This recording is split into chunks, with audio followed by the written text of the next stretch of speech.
you are giving back to those who have selflessly signed that dotted line, signed that blank check to include their life. Yeah. And nowadays, your law enforcement, your first responders across the board are not shown enough respect for what they do. Um, for somebody to, at the age of 17 years old, sign that line and go to Iraq, Afghanistan, whether they come home injured, physically injured or not, they are injured. They have seen things that a person is never supposed to see. They have done things that a person is never supposed to do. And, it's just for us, I look around and see how far we've come, but I see how far yet we have to go. But with that, to me, it's just a small thing. Like, that's why I started it. It's just a simple, small thing. It's a way to say thank you. You are now tuning in to the Roughnecks Podcast with your host, Cole Nixon. Much love. What's up, everybody? Welcome back to another episode of the Roughnecks Podcast. This is a returning guest. We haven't done a guest episode in a minute. It's honestly been since July because I have been slacking on the podcast, but it's been getting back up and running. I've been busy and other things have took my time. But we're back up and running, and we got a guest today. We actually have a double guest for say. We have an organization that has been on the podcast before. You guys probably heard me talk about them multiple times on the podcast, but without further ado, American Hero Hunt, welcome back to the podcast for the second time. We appreciate you having us. It's always great to sit down and do these podcasts and talk to other people about the organization. If they don't know who we are, let them know who we are and what we do and stuff like that. So. Yeah, especially we were just talking or just looked it up right before we started recording. The last time you guys were on, it was Justin and Randy, and now we got Justin and Travis. But it was July 4th, 2022 was when that episode got released. So that was 3 years ago, and that was a lot has changed since 2022 within the organization. But since we kind of talked a lot about how the organization started on the first episode and how kind of like what it is exactly, which I mean we'll still get into. But what has changed from 2022, especially, or even from the beginning to now within the organization? I guess my perspective of it is, obviously the number of hunters, the number of heroes that we're able to give back to every year. And that's just, that's the base of it. So, you figure last year we did 34 heroes in all of the trips that we did from, fishing to hunting and that's just, that's our end goal is that, but that, being able to reach that number of heroes tells you how much more is going on behind the scenes as far as sponsorships, companies that or other companies, individuals, just the board, all of our board members. It's just there's so much going on, and in our day to day, we're sitting up here in the office doing a podcast. They're down there putting. We got a group of guys down there putting tree stands together because we're going out to the lease tomorrow. And hanging tree stands for our hunts coming up here in a couple weeks. So, Trav, I guess you've been around for a while now. Yeah, I have. Like Justin said, I mean, we're just we keep growing and being able to give back to more heroes every year, which is the goal. It just we're getting new names that are applying to our hunts, every month, which is what we want to see. I mean, we've been going out to golf outings with our golf ball cannon, and we meet so many veterans and first responders, and a lot of the guys are like, yeah, we've heard of you, we've heard of you. It's like, well, have you applied for a hunt yet? No, not yet. And it's like we want when we read these applications, we want to be overwhelmed with how many people have signed up to go out on these trips. Mm-hmm. And we are, but we want it to be from 50 applicants to 150 applicants. Make our jobs harder to read these bios and really get to know these people through the application process and select who we want to get out on these trips. Yeah, can you?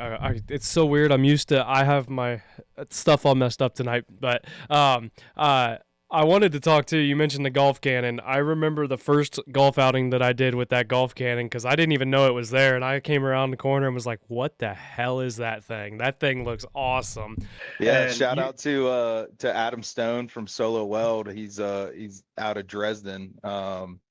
He's a friend of mine I know through work, and he calls himself a redneck with a welder. And we were talking about the PVC one that I built a few years ago, and he's like, "Man, I can build you a better one." And he came up with that and didn't tell us really what it was going to look We like. had no idea what was coming. So he calls me and he's like, "Hey, they're ready." And I pull up to his shop and he had them all posted up on the tripods and just blew us away. And it's taken the fundraising side that we were, that avenue that we were kind of dipping our toe in with the PVC golf cannon, and it's exploded this year. I mean, we have 4 more golf outings this year, including ours next week, and we've already done 12 or 15. And with the PVC ones, we were getting maybe 5 or 6. Yeah. Yeah, and it's the same as, the same response that you had. As soon as they come around to our hole, we're set up on the tee box with that, the M4 FORE Yeah. Ma Deuce. Yeah. So, it's the same, everybody wants to take group pictures with it. Everybody wants to shoot it. And it's just cool to send a golf ball down range with a, with a big old, tripod mounted gun. So Yeah, it's awesome. yeah, I've took a few different groups to your guys' golf outing the past few years because usually somebody's busy, so like I kind of have to switch up a few players. But every one of them, I like tell them about this cannon. They're like, "Oh, okay." I'm like, it costs X money, but like obviously it goes to the organization. And when they get down there, they're like, "All right, I gotta shoot it. Like you have to. Like it has to happen." But you guys got the golf outing coming up. September 26th. This will actually come out. Is it the 26th? Yes. This will come out the Monday before. So, kind of talk about the golf outing and what it does. I don't know if you'll even have much room left at that point on Monday, but just kind of talk about the golf outing and what it means to the organization. So that's something we started 4 years ago. This will be our 5th. Mhm. And we do our spring banquet, which has always been a big success, and just kind of looking at another thing that we can put on to be our staple fundraiser for the year. I've golfed for a long time. I've played in a lot of outings, so I kind of know how they run, and propose the idea of hosting one, and I mean the rest is history. It's a huge fundraiser for us. Not to mention, it is the best golf outing that you will go to. It's so much fun. We drive around on golf carts and throw out White Castle lunches at 11 o'clock. The funny story about the White Castle lunch is one year we did Subway. The second year, no yeah. knock on Subway the second year. So the first year we had White Castle, and I'm not a huge fan of White Castle. I'll be honest with you. The first year we did that, and then the second year we had Subway, and almost everybody we brought Subway out to, they're like, "What in the heck is Where are this? the sliders?" Where's the sliders?" He said, "If you guys do Subway again next year, or you guys don't have White Castle back next year, we're never coming back." So we've had White Castle every year, and a huge shout out to them. Yeah. Chris Shaffery down at the headquarters. He's become a really good friend of ours, and he's always, if not 100% donated, they gave us, they give us a heck of a deal on being able to supply lunch to everybody on the course. And then, when you wrap up your round, beside all the beer that we're driving around passing out and everything Right. else, but you come back and, you're going to have, this year, we're going to have Moe's Barbecue. They're coming out and catering full meal.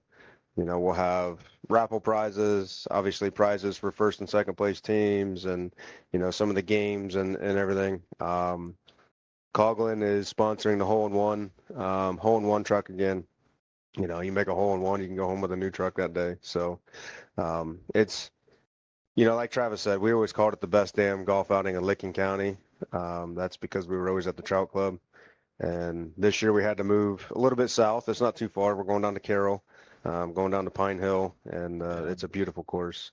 You know, I'm not a golfer, but to go out to a beautiful golf course and hang out first thing in the morning, it's always fun. So Yeah. Yeah, I can attest. I've done the golf outing 2 or 3 years. I can't remember. Whenever the first year I did it actually was the Subway year, and I didn't even know about the sliders. So I prefer the sliders now that I've done had that. But I've done it 2 or 3 years, and it's always a blast. Actually, the people that I usually go with, like every year, they're like, "Hey, when's that American Hero Hunt golf outing? Like that, I want to do it again." I actually have people like. It could be to the point where I might end up getting two teams because I have so many people that I've taken so far that now everybody wants to play in it. It is a great time. What are your guys'? Obviously, the golf outing is one of them. What are your guys' biggest fundraising events that you guys have? so like Travis mentioned, we always do a spring banquet. You know, it's a dinner banquet, just like, you know, you can kind of relate it to a Ducks Unlimited or a Whitetails Unlimited, you know, style banquet. You know, excuse me, a certain price gets you your ticket and gets you your meal. You can have a chance to get, you know, all kinds of raffle prizes. We give away, you know, usually 30 plus guns that night, different Still games, smaller bullcrap that I did guns. not win one this year. I did not like that game. Yeah, so I mean, we always try to make it fun. We do a bunch of 52 card games, you know, all kinds of stuff like that. And then the golf outing, that's our number two fundraiser. And then, you know, we'll put together, um, you know, some raffles, you know, throughout the year here and there and stuff like that. One thing we started doing this past summer was a poker tournament. Oh yeah, yep. And it's it's more of a precursor to the spring banquet because we give out a lot of bourbon at our banquet, like silent auction stuff.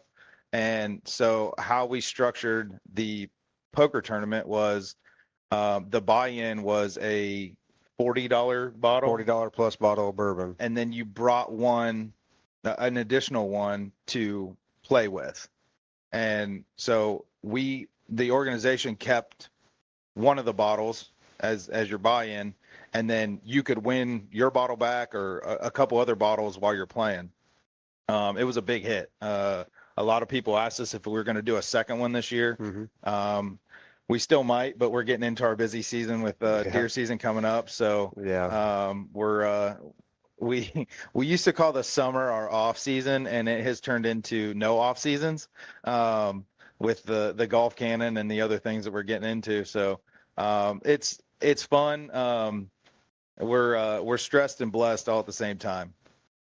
Yeah, for sure. You know, it goes from, you know, like June, we did the poker run. Yeah, We did a poker poker run. run this year as another fundraiser. That with that, it has become an avenue for so much more that we're looking forward to. So, you know, something to look forward to for next year. I think Muskingum County Jeepers are talking about doing a fundraiser for us on the topless day. So that'll be a cool thing. You know, met a lot of great people that day, you know, with such short notice that we put that poker run together. Did a trip around Buckeye Lake, had 5 stops.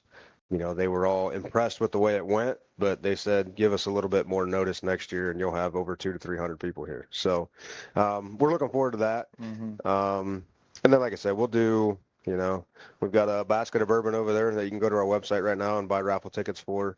You know, once we get to 500 tickets sold on that, we'll draw that unless we, you know, decide to draw it at the golf outing. But I haven't checked to see how many have bought in on that yet. But you know, it's just, and I think we're learning as far as a nonprofit goes that is the shortfall for almost every nonprofit is just finding those unique ways to fundraise. Things that don't take a crap ton of effort, but can get you, you know, more return on your investment of, for us, our time. We're still at this time, we're still 100% volunteer. None of us make a dime from the organization. And I can tell you there is a bunch of us on this board that put a lot of time into it. And it wouldn't be what it is without it. But we all know what the end goal is and what it's for, so we continue to do it. Yeah, I mean, it's been 100% volunteer. I mean, if I remember right, Justin, you funded the first couple hunt or two, but the 100% by yourself just when the organization started, because I mean, you didn't have the fundraising necessarily then when it started. So that speaks a lot as to this organization. And I mean, how many board members are you up to currently? Right now we have 11 board members, so we have our 5 officers, and then the rest are, just general board members. Our current bylaws say 15 max, but that we have a pro staff as well, what we call a pro staff. Everybody in the hunting industry over a handful of years wanted to be part of somebody's pro staff. So that's what we kind of, coined that name. But right now we've got a group of, some of them are past board members who, became board members, and, as life got in the way, because we're all in the same, that's always been our biggest issue, is we're all in the same life stage. We've all got young kids, we've all got jobs, we've all got so much going on. They were board members and then they decided to step down. So they're on pro staff. So we have a text thread, I think, of, 10 plus people that, say, hey, we need help on this day, or we're going to be doing this like tomorrow. We've got, I think, 2 or 3 of them coming out to help us put tree stands up, refill feeders out at the lease that we have up in Coshocton County. Put batteries and cameras. Put batteries and cameras and stuff like that. So. The batteries and cameras, that never ends. I just had to do it again the other day, and it was like, good Lord. I will make a plug for Tacticam. Their solar panels are legit. Yep. We have 9 cameras out there at our lease, and 4 or 5 of them show 0% battery, but 100% external. So if you can spring the extra money for that solar panel, it will pay itself off. Yep. All right, I need 1 second. I forgot to plug my laptop in, and I'm on 20%. So I'll grab my charger real quick. And probably get Intermission. People probably think I'm a rookie. Can't even plug my computer in like it's my first podcast. And meanwhile, this is 200 and some. But kind of wanted to go into, you guys have talked about, you got hunts coming up. How many hunts do you have this year? What types of hunts? Because I know you guys, people think American Hero Hunt, they might just think it's hunting. It's also hunting, fishing. You do snow geese, hogs. You guys do all kinds of things. So talk about what hunts you guys have plans for this season. You're gonna put me on the spot here, so starting off, I can probably pull up the note. I have a note as well. If you start off in January, so January is usually our pheasant hunt. January, February timeframe is usually our pheasant hunt. The hog hunt. In the past 3 years, we've gone down to Georgia for that. You guys met some guys at the Jurassic. Yeah, so we go to the Jurassic every year. We met an outfitter out there. They actually stayed at the same hotel as us, and so we're going to flip, and we're going to go to North Carolina, I believe, this year, late February, for a hog hunt. Yeah, so that location will change, but obviously 2 heroes at that one, 2 heroes at the pheasant hunt. Also in February, we go to Southern Illinois, like you were saying. We do that conservation snow goose hunt. So the first year we did that, we took 12 heroes out there. We hunted for 4 days, so 6 heroes hunted for 2 days. Sent them out that Saturday evening. 6 more came in. They hunted for the next 2 days, and then we went home the following day. Looking back on it, it wasn't that bad, but while we were doing it, the board members us 3 that went out there were like, man, that's a lot. We were out there for 6.5 days by the time you account travel and everything else. But so with this last year, we took 6 heroes and hunted for 2 days, which, we're still there for 4 days. They show up in the afternoon, hunt for 2 days at Willow Creek Waterfowl. And absolute, I mean, we couldn't have asked for a better outfitter to go out and do a snow goose hunt at. And then from there we go, so that's February, March, where our banquet, that's as soon as those hunts are over, we're geared up for our banquet. And then Spring April, May is turkey. turkey season. We go to Michigan. Excuse me. We go to Michigan, and we're gonna try to do one at the least this year in Coshocton County as well. If not even more, and that's Right. another thing with our pro staff. Our pro staff guys, we're getting some guys that are, they've been around the organization long enough. They know our standards, the way we do things, and they're all willing to take guys out. So,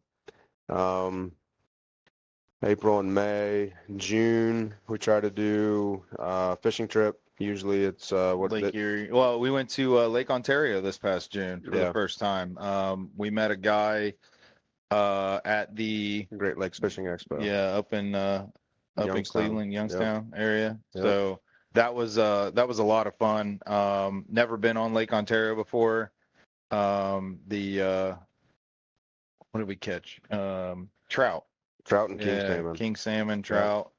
Took 4 heroes up there for a day. Delicious food. It was a good time. We'll definitely be going back up there. Hit the golf course on the way up. We did. It was by Niagara. It was cool. We found a golf course, so everybody got in on Friday afternoon, and we hit a golf course, played 18 holes, like 15 minutes south of the campground. Got into camp, and then followed our captain down the road to a small bar and grabbed some food, and then we were on the water at 6:30 in the morning on Saturday and fished all day.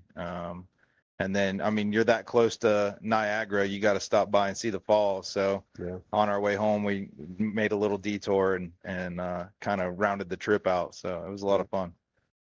And then we do every spring we'll do a Buckeye Lake crappie fishing. So we'll take 2 guys out. Matt Tuttle and Randy Buzzard will run their boats and take some guys out, and we'll catch a ton of crappies, and we'll fillet those all up, bag them up so these guys can take them home.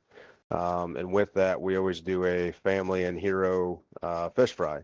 So we invite the heroes to, say, hey, tell your family or your wives to be at the shelter house at a certain time. We'll be back. We'll cook everything up. Randy brings bagged fish that he's caught, from throughout the year, and so that way we're not cooking up their fish, but we have a full spread. And it rains every year. Yeah, every year it rains.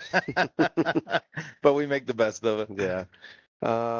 So then we do. From there, it kind of goes into like golf outing season now. With the golf cannon. I want to say we had one almost every weekend, if not every other. And some days they were doubled up. Yeah. So that's kind of taken over our summer as far as, into June, July through the 1st of August. And then once the 1st of August hits, it's, what do we need to do? Well, yeah, it's Jurassic. It's August is our expo, like outdoor show stuff, the WOW raffle. Yeah, we go to first weekend is always Jurassic. We're out there for 4 days. We go hang out with our good friends at Cabela's. We're always set up right beside them in a booth and have a good time, meet a ton of great people, raise some money. We always we have a blow up archery, like kids archery deal where you're shooting the hover balls.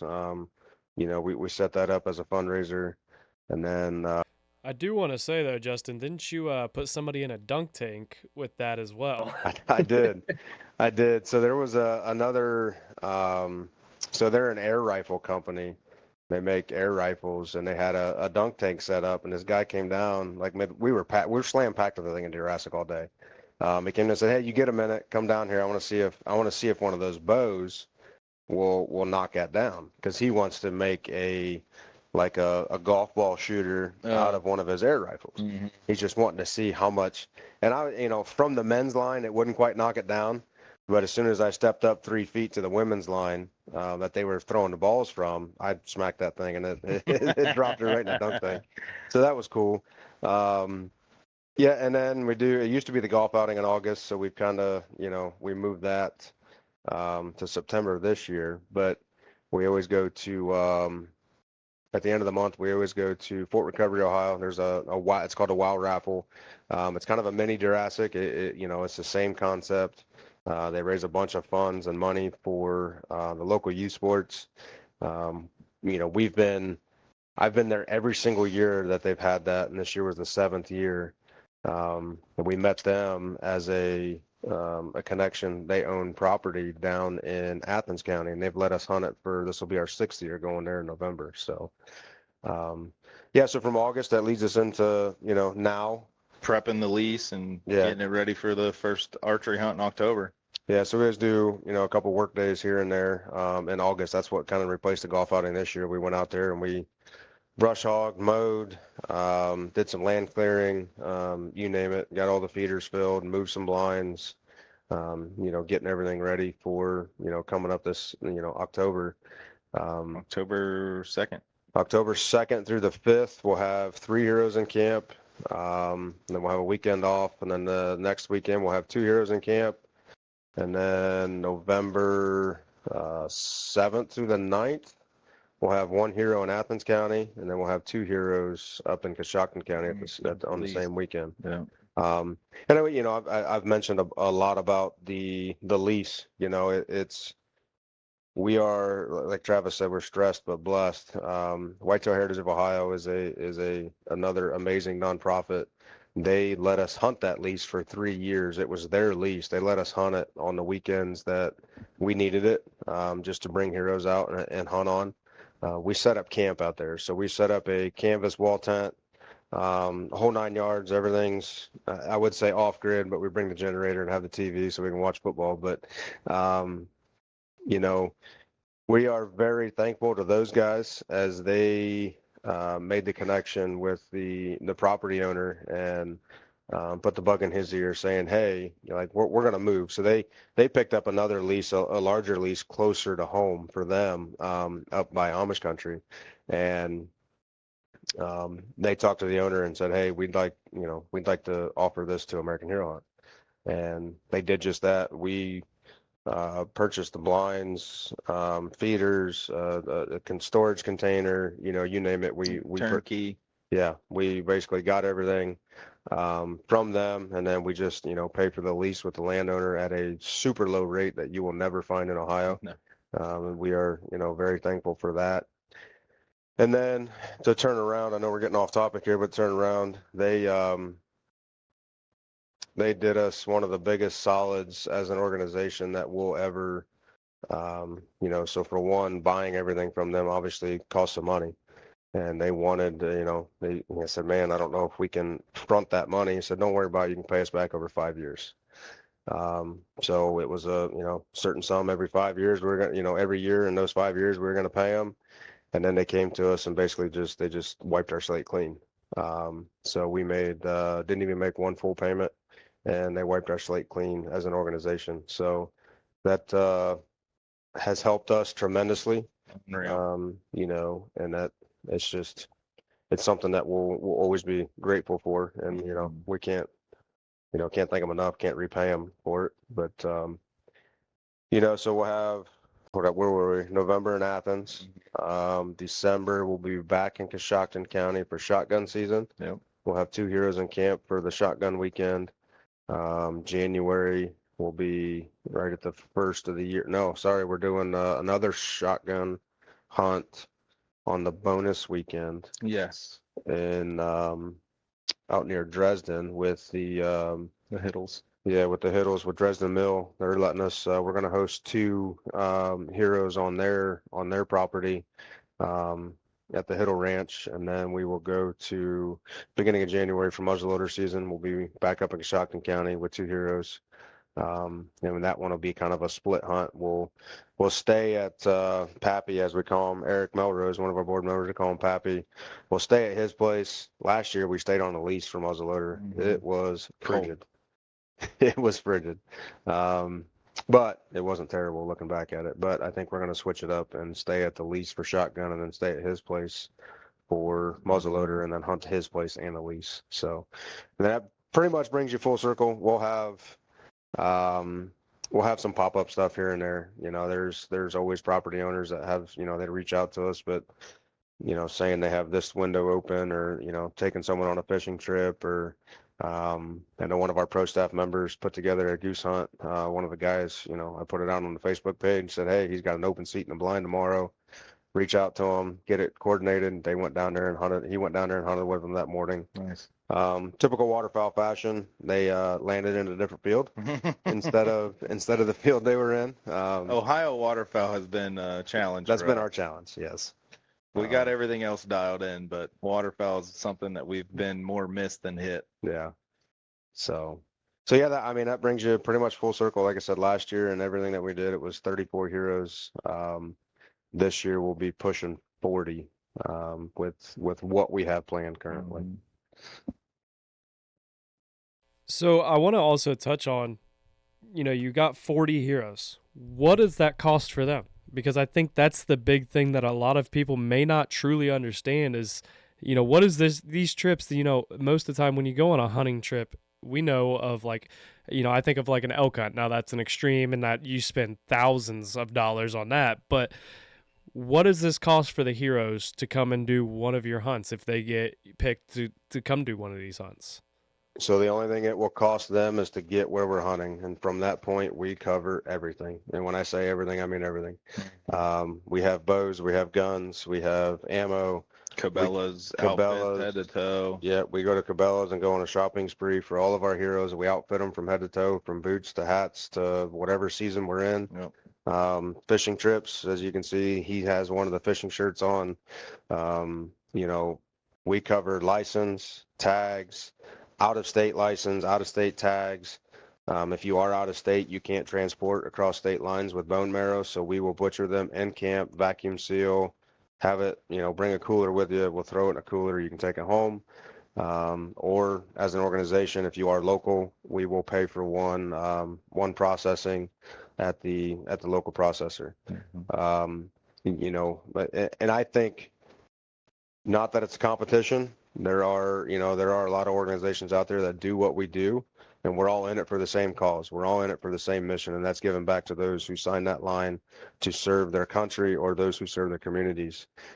But, and I joke with these guys, keeping up with the Joneses or whatever you want to call it, that is our standard. Yeah. That is, we will not deviate from that because we don't want it to be a burden. It's already a burden on their family for them, one, for their service and their sacrifice, but we don't want it to be a burden on them while they're gone and it costs them so much more.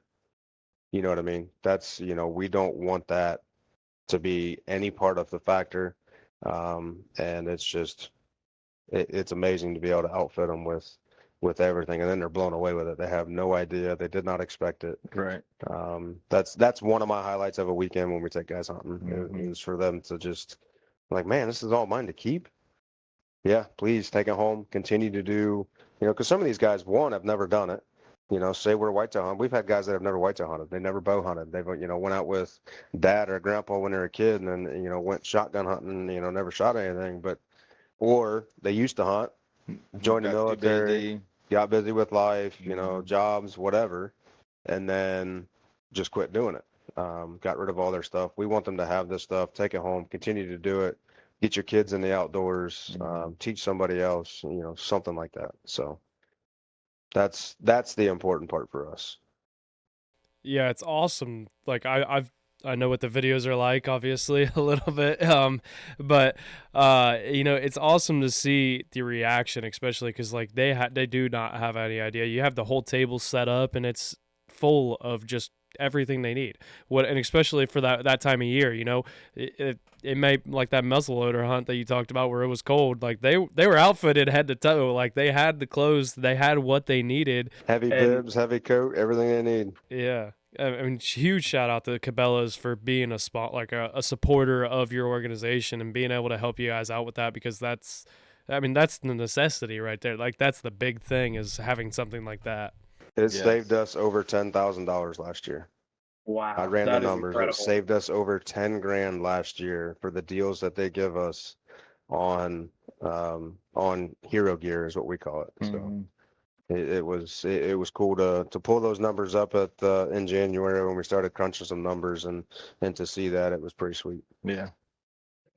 I wanted to ask, you kind of brought it up. You have some people that have never hunted, and you have people that have hunted, or what is the breakdown like? What is it typically? Do you have a lot of people that never hunted before, or do you kind of have a good mix? It's probably more people that have some experience than none. We've had a few that are like, I've never done this before, but I've always wanted to. But for the most part, it's if they're not, already, and I don't want to say avid hunters, but like they get out a couple times a year. That's probably the bulk of what we get, and mainly it's because they're of life and they're just busy and they don't take that time for themselves because of their families or their duty, whether they're still in the service or active on the police force or in the fire department. So that it's fun to teach someone who's new to it, but it's also enjoyable to just give someone the chance to get back out in the woods and see how, like, you can see how much they've missed it and how much they're enjoying their time, whether we see deer or not. They're just happy to be there. Yeah.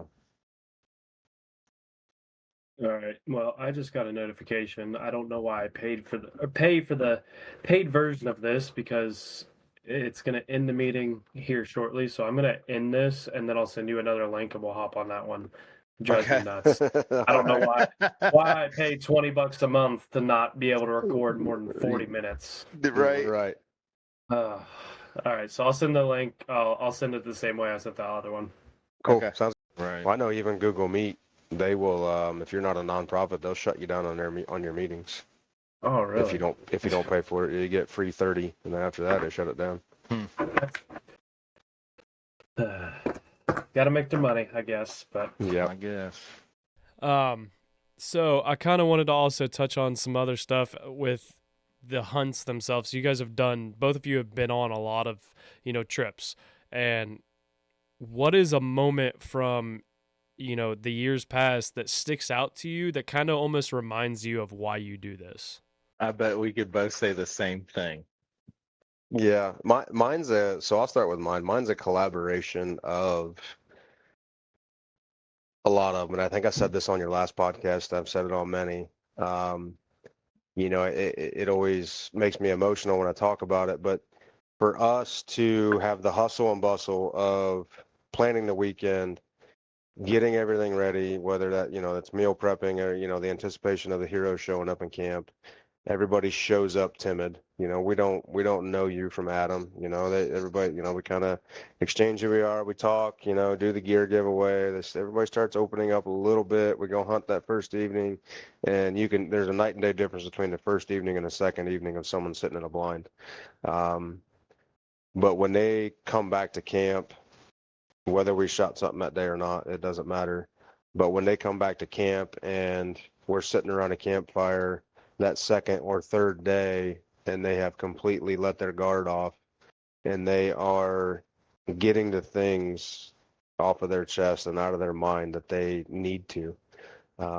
They probably never dreamt in a million years they would sit around a campfire with a couple guys they just met and have that camaraderie, like, whether it was, whether they've been in the military or just at the firehouse or the police station or whatever, but to have those people to be able to open up and talk about and get that release, get the feelings out there.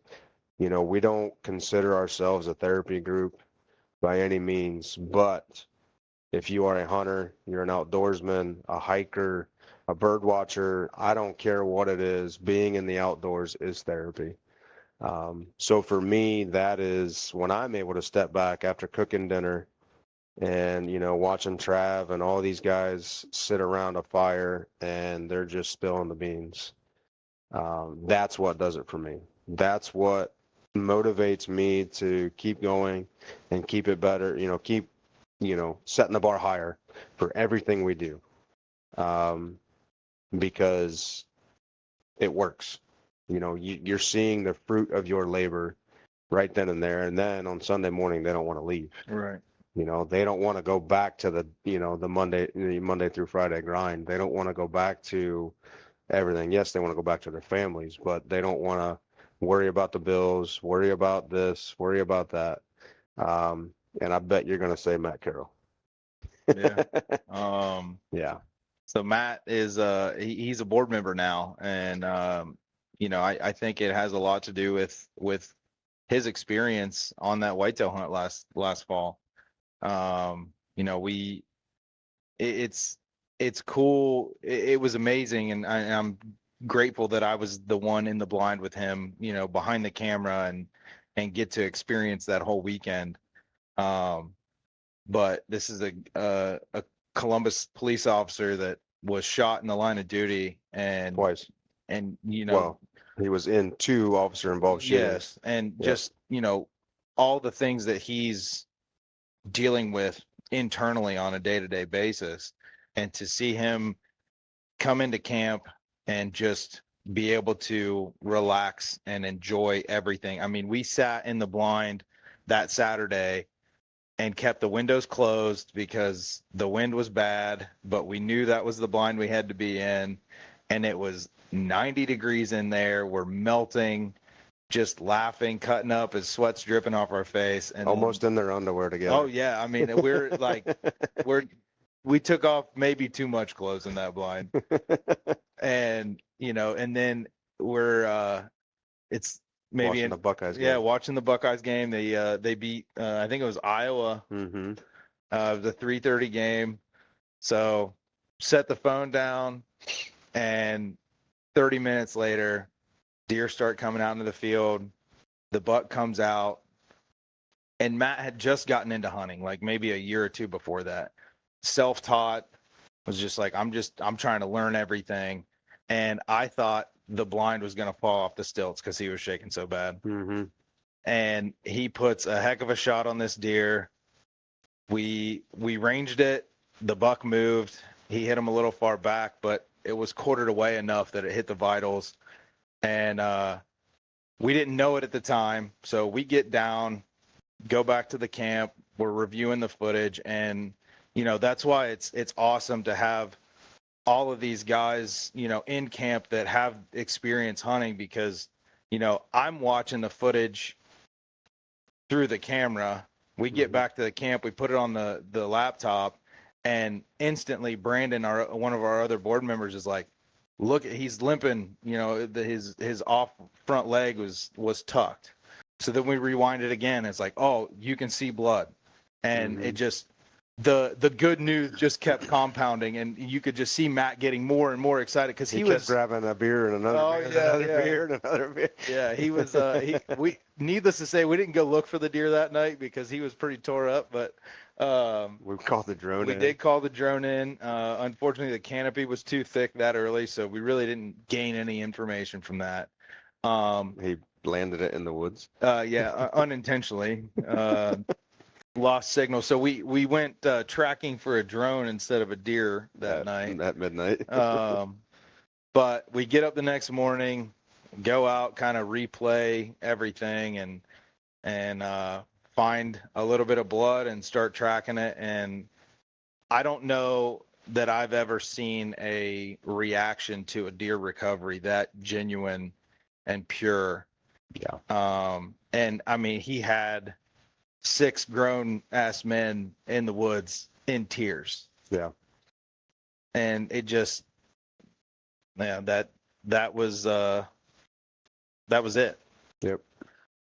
I can say, because for those of you listening that don't know, I do video editing now for American Hero Hunt. But, I remember originally talking to Justin, it was like, 10 to 15 minute, these long forms. And when I did that one, I was like, yeah, it's not a 10 to 15 minute one. I think it ended up being like 30 some minutes. I was like, because there was a lot of great footage and just great things. And but that's the kind of thing that I don't feel like people fully understand maybe about the organization. If you just look at the written down side of things of American Hero Hunt, yeah, okay, it's a hunting organization that takes veterans on hunts and stuff like that, but it's way more than that. Like in being able to, you guys talking about it, seeing the videos, that kind of stuff, it's able to show what you guys truly do. And like you said, sitting around the campfire, like that stuff that's not on camera, because it's not stuff that needs to be on camera. Like that's just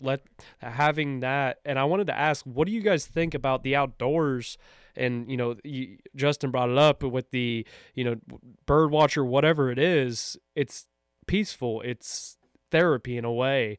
What do you think it is about the outdoors that makes it that way? I think it's the disconnect.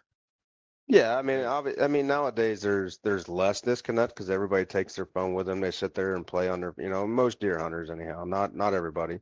If it's cold out, mine's usually dead by the time 20 minutes into a hunt anyhow. But to me, I'm a Christian, and to sit in a tree stand in the morning, you get out there, it's pitch black. I always like to be in there at least an hour before sunrise and to watch the world come awake with with no city noise, no city lights, nothing. To watch the world, watch nature come alive first thing in the morning. It's just, the things you smell, the things you see and hear.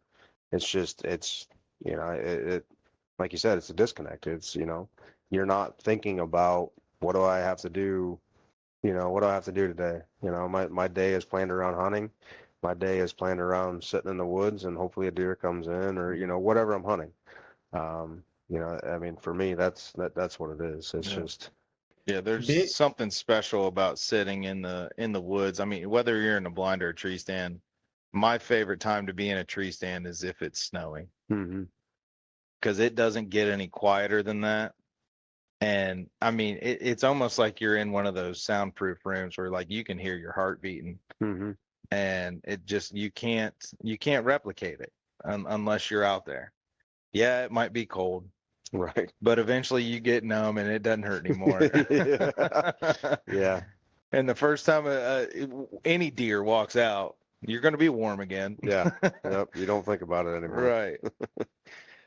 Yep. Yeah, it's an exhilarating experience to, especially you talked about watching nature come to life in the morning.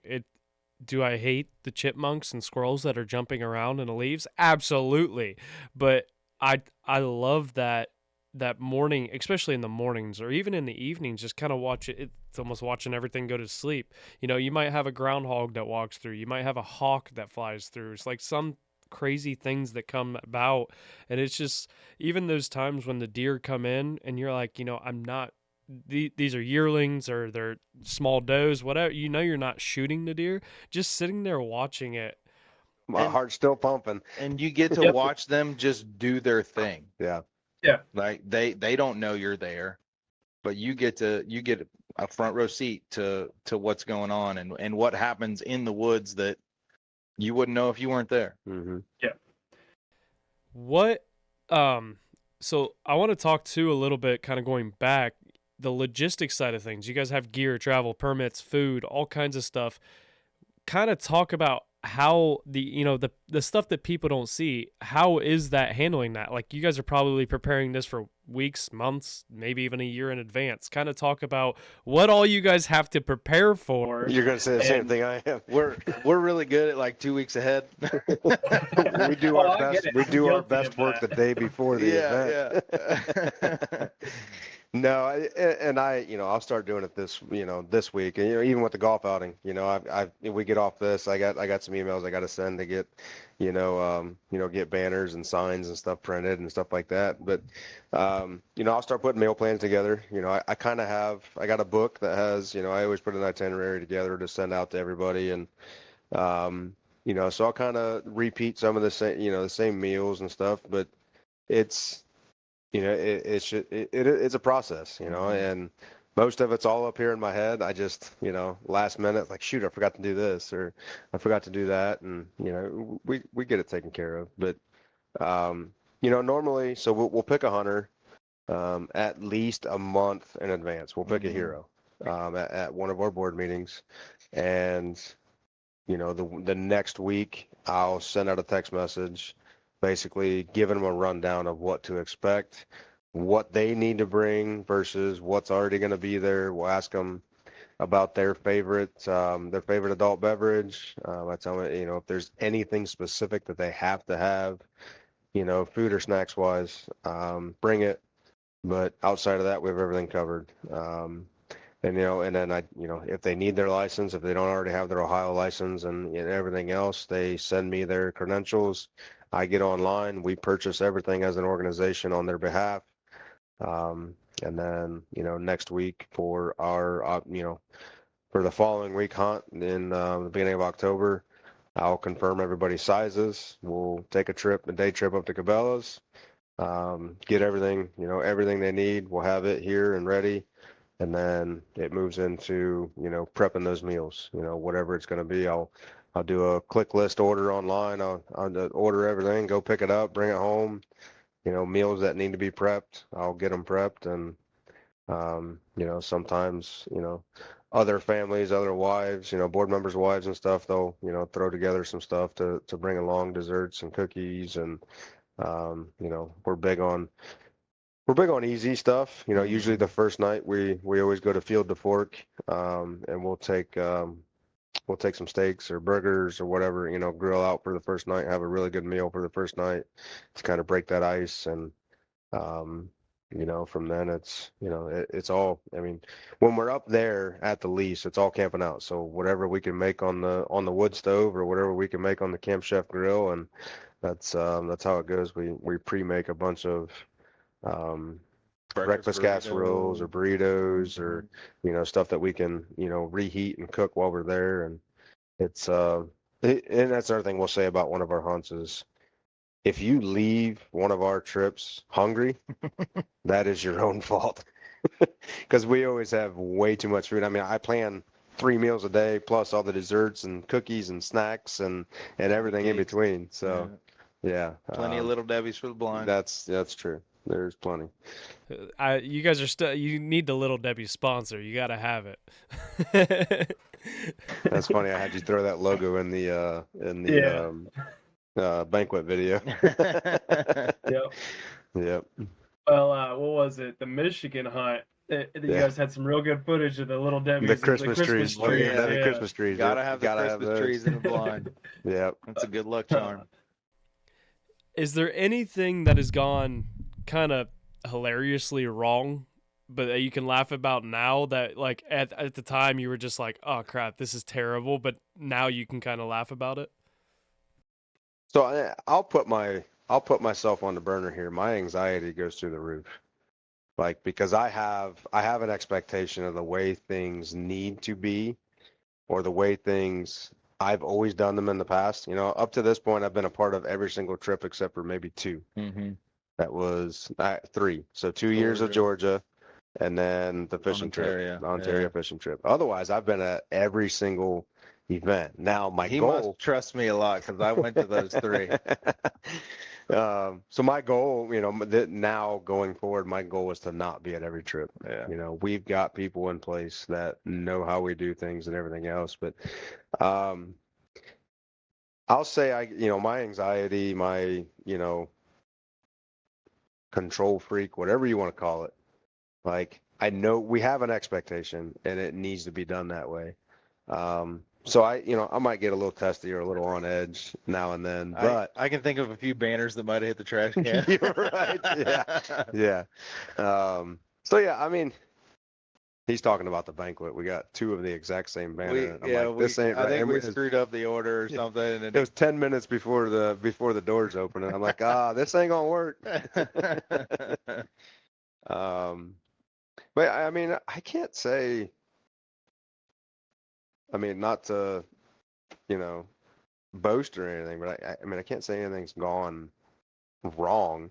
I would say the only hilarious thing now that happened to me was a couple years ago. We had a hero in from West Virginia, and he was showing us all these pictures in camp of these deer that he's killed, and like, okay, this guy's he's a hunter. Like, we're not gonna just shoot the first thing that walks out. So, in my head, I'm thinking like, all right, anything under 130 inches is off the table, right? If a 130 walks out, we can talk about it. But so we're sitting there. This is the first night, and couple doe come out. He doesn't even pick up his bow. I'm like, all right, we're good. We're here for the weekend, right?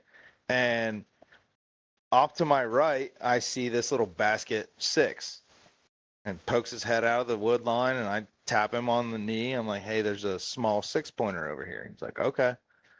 Never touches his bow. We watch this buck come out in the food plot, mill around for a little bit, and then he leaves.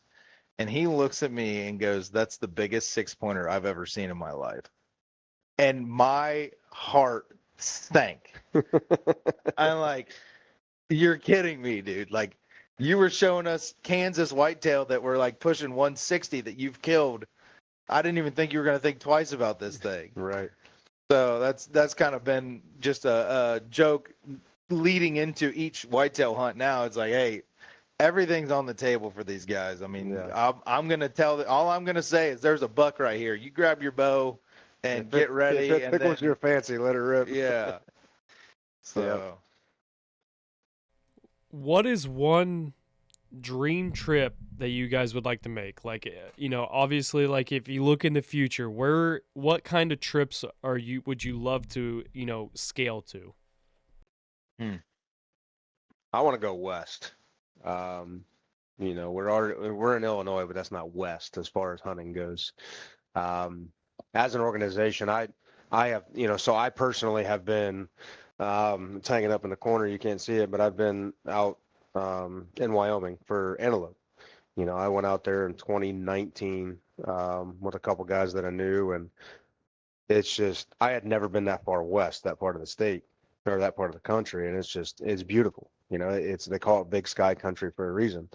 Um, but since going there, I have always, as an organization, wanted to pack the truck, pack the trailer, take 2 heroes, take a few board members, let's go. and just go camp on public land because it's everywhere. Mm. You can pull off the side of the road as long as you're on public land and set up tent, set up camp, whether it's rifle, archery, whatever. But that entails us, without private land, that entails us being able to draw a tag. And the zone that I went and hunted in the past used to be like a 90+% draw success rate. And then COVID hit. And when COVID hit, they completely changed all the numbers. They say it's for conservation and everything else, but we all know, like, ever since then, draw success rates in certain zones and everything else has completely changed. But if we got out there and we got hooked up with the right outfitters, stuff like that, anything's on the table. Mule deer, antelope, a ram hunt out west. Anything. It would be amazing to take some guys out west and hunt muleys, elk, you name it. That'd be sweet. Whenever I talk about the hog hunts that we go on, the first question I get is it out of a helicopter? Yeah, that's true. That would be sweet. So, man, one of those, maybe down in Texas or something, would be kind of cool. But I think something a little more realistic would be like a bear hunt, like up in the Northeast, or even going into Canada would probably be fun. Like, just something different, something else to add to our resume. Yeah, that would be cool. Well, hey, bear are in Heath now, apparently. So. No kidding. Right. No kidding. Yeah. But I kind of wanted to, as we kind of close this out, I wanted a few things to touch on. If someone's listening, they've never served, they're not a first responder or anything, never hunted, why should they care about American Hero Hunt? Man. Why should they care about American Hero Hunt? If they're local, number one, we're in their backyard. And number two, you are giving back to those who have selflessly signed that dotted line, signed that blank check to include their life. Yeah. And nowadays, your law enforcement, your first responders across the board are not shown enough respect for what they do. For somebody to, at the age of 17 years old, sign that line and go to Iraq, Afghanistan, whether they come home injured, physically injured or not, they are injured. You know, they have seen things that a person is never supposed to see. They have done things that a person is never supposed to do. And, you know, it's just for us, you know, I look around and see how far we've come, but I see how far yet we have to go. But with that, to me, it's just a small thing. Like, that's why I started it. You know, it's just a simple, small thing. It's a way to say thank you. And if you just, you know, you want to donate money, if you want to be a donor, like that's all it is. Yeah. You know, it's just a simple way to say thank you where every dollar goes to the mission. You know, I'm not going to bash anything or anyone or any organization, but when you bring in hundreds of millions of dollars a year as an organization and 10 cents to the dollar goes back to the mission, that's not us. You know, and we wholeheartedly, as an organization, everybody has their heart and their hands into everything that we do. And, you know, for us, that's, you know, that's why you should care. If you ask me, you know, so that's. And, you know, going back on the local thing, obviously we're based out of Licking County, and I would say 90 to 95% of our applicants are from Ohio. Mhm. There's 49 other states, and there's just as many people in those states as are in Ohio that fit our definition of hero. And so we're just scratching the surface of what the reach and the impact that we could have. Mhm. Well, and like Yeah, you and said, that's our Sorry, go goal. ahead. Sorry, that's our goal. You know, now Mhm. we're in Michigan. You know, we hunt Michigan. We have a past hero who's a board member in Michigan. You know, our goal is to make those networks in other states. You know, whether they're heroes or whatever, but you know, they become board members. You know, we want to make those connections in other states so we can start more chapters. That's our next step to grow. To be honest with you, you know, that's our next step is to create chapters in other states, let them basically run the exact same outfit that we're running in Ohio in their state, reach, you know, start out the same we did, you know, 4 heroes a year, 10 heroes a year, 15 a year, 30 a year, 40 a year, and just be able to grow nationally. You know, we hunt 5 states now. We get applicants from, we've had some from Texas, Wisconsin, hunters. You know, we've had hunters meet us, you know, just in Ohio from Wisconsin, Eastern PA, Alabama, Georgia, West Virginia. You know, we've served other states, but like you said, 90% of applicants are in Ohio.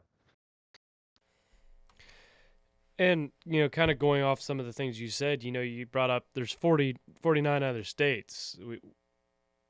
You guys have brought up earlier in the episode where, you know, when they start to get around that campfire night 2, night 3, they really open up. They get things off their chest. So you have 49 other states of people that are going through the same things that need that kind of release. You know, sometimes it's not easy, especially in this line of duty, whether you're, you know, a police officer, served the country and military, and like any of that. It's you don't feel like you necessarily have anybody to talk to, but when you guys go to an organization like this, people understand you. Like, and it's then they start to understand, oh, I can talk about this, and it could save a life. It could truly save a life, and that's what I mean. I'll bring it up now. Tomorrow, the day after this episode gets released, I'm doing an episode on a kid that I went to high school or I grew up with, and he ended up going to Newark Catholic, and I stayed at Walk-ins.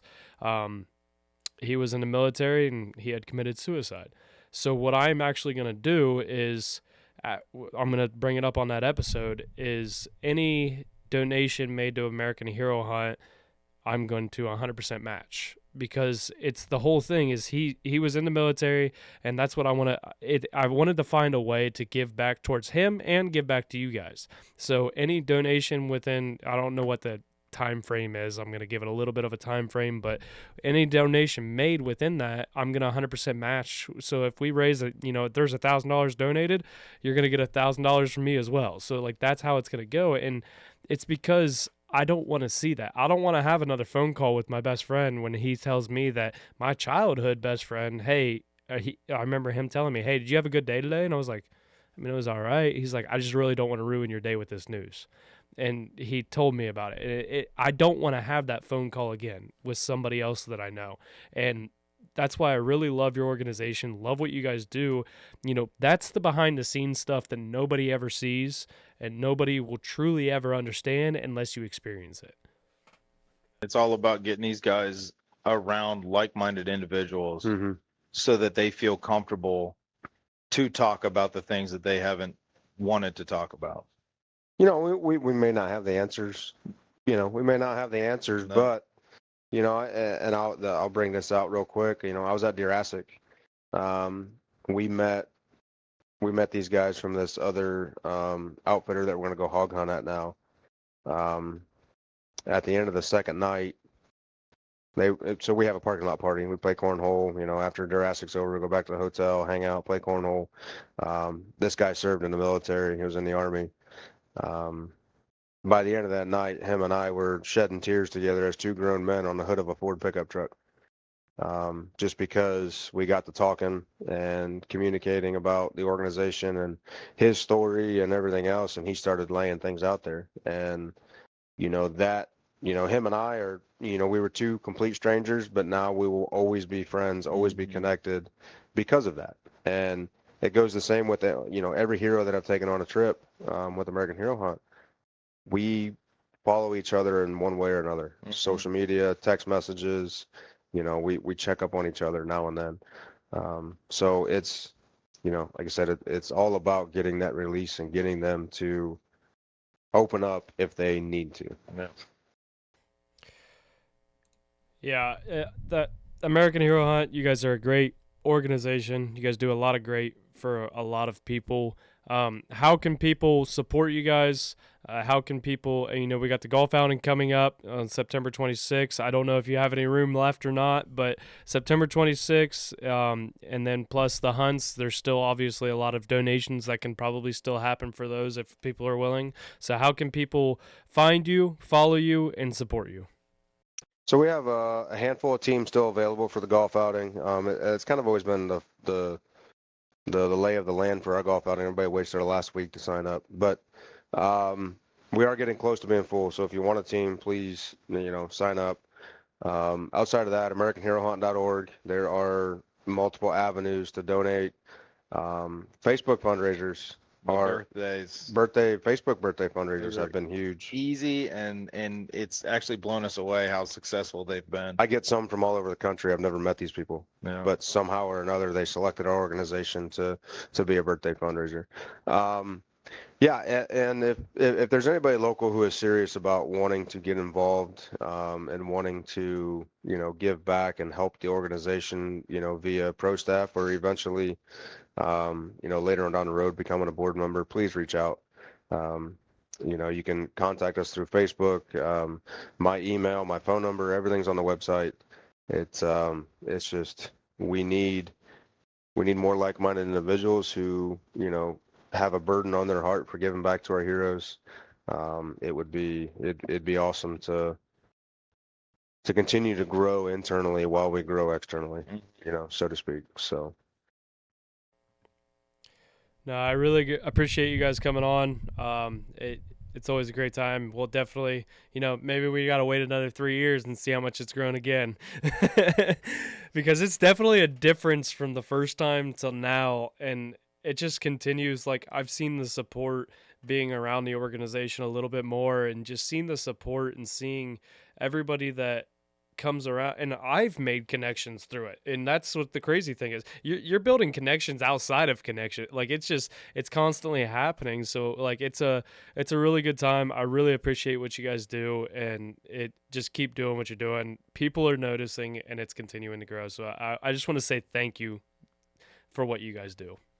Thanks, Cole. Yeah, no, thank you. We appreciate it, and we appreciate everyone you know, from 10 cents to $10 to $1,000, $2,000 sponsors, you know, we're not going to step over that dollar for that $10 bill. Yeah. At the end of the day, it all goes to supporting the mission of giving back to our heroes, and that's the most important thing. So Go ahead. I will have links in the episode description of where you guys can donate. I'll have those out there. So if you feel like donating, definitely, like you said, 10 cents, $1,000, doesn't matter what it is. They appreciate everything. So donate if you are willing, and I really appreciate it, because I will be, like I said, tomorrow's episode, I'll be matching some donations as well. But until next time, you guys know the deal. Life is hard and is going to knock you down just like a bull does to a bull rider. Don't let that bull of life walk all over you. Get up, grab the bull by the horns, and take control of your life. Roughnecks out.